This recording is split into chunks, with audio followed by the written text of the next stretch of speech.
Hi, my name's Chris Bunting. I'm Director at Bradford Birth to 19, a school improvement and teacher training organisation based at St Edmunds Nursery School in Girlington, Bradford, but I'm also Chair of Governors at Saltaire Primary School. I think in terms of effective chairing of a meeting, it's really important to have an agenda which has got timings in it, helps you keep to schedule, helps you be able to portion your time up really. There are some items in the agenda which require a sustained conversation, and there are other items which you can get through in just a couple of minutes really. In order to enable the meeting to be structured and be purposeful, it should be an expectation which you should continue to address with the governing body, that they should have read documentation before the meeting happens, so that you can spend time looking at improvements that you want to try to push forward at the school, rather than a lot of time not really dealing with effective governance. You need to have a meeting which is a proper good use of your time.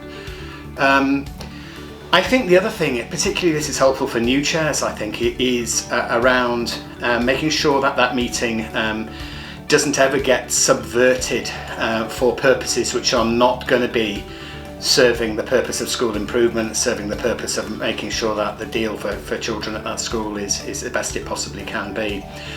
You can sometimes get parent governors, or indeed other governors, who come along with a particular agenda. Often when they're new to a governing body, they want to they've joined it because they've got a particular issue with something, and they can use any other business to be able to bring forward their specific and often personal concerns.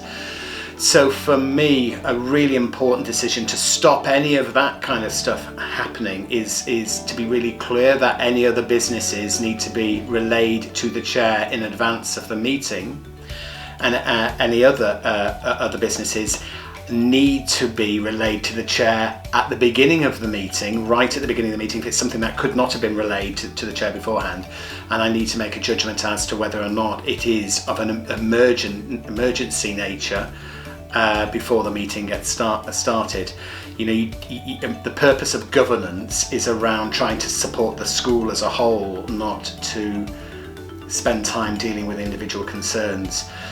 Because related to that, and because we wanted to support teamwork, we've also connected that into the use of a kind of like a code of conduct's the wrong word really. It's kind of like a norms and expectations of behaviour within our governing body, which has also helped us to be able to work through an agenda with really good balance of challenge and support.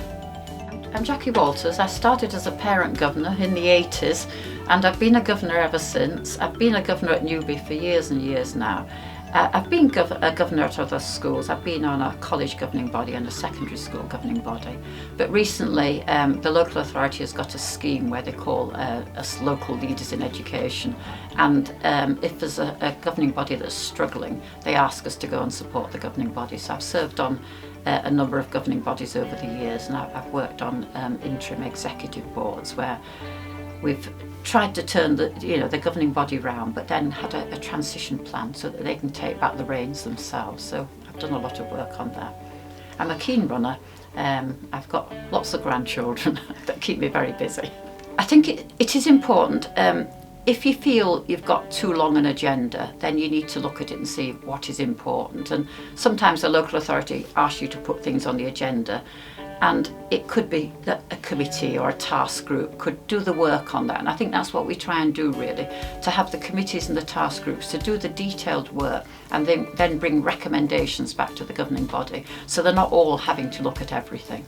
But I also think it's important that all governors are on one task group or one committee or have a link role, so that they get that understanding of the governing body business and they can do the detailed work.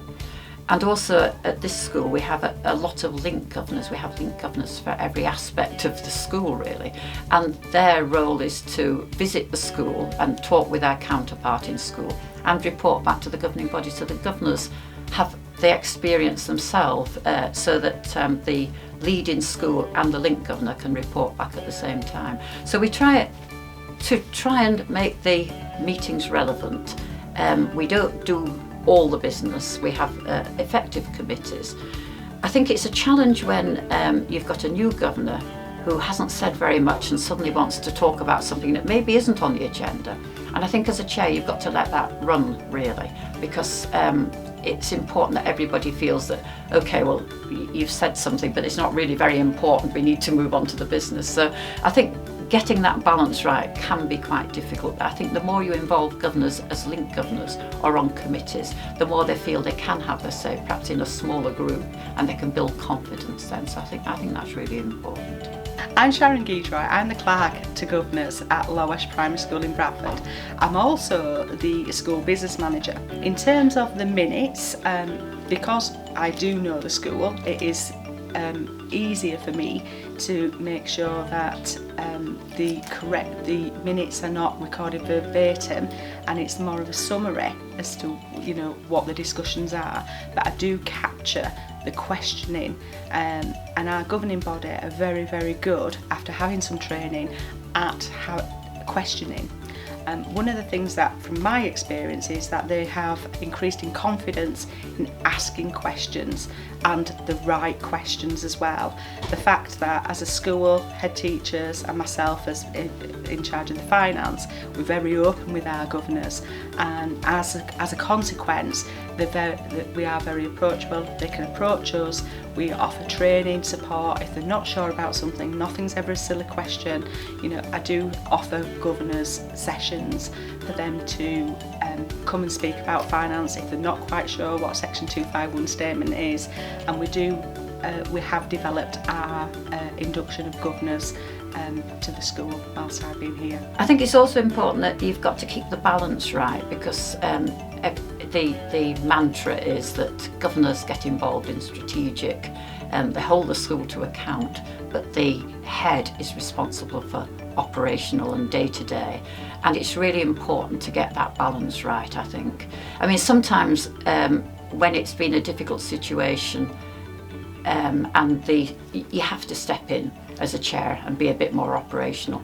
As an experienced chair of governors, I'm asked by the local authority sometimes to support other schools, and sometimes you have to go in and be operational. And I'm thinking of instances where we had to go in and we thought, oh, this is a really healthy budget, and then we realised there was a huge pile of unpaid invoices in the office, so we had to step in and support the office manager to actually prioritise those and work out where the budget should be. But as soon as that was back in balance, we stepped out and we kept at the right level, I think. So I think that's important.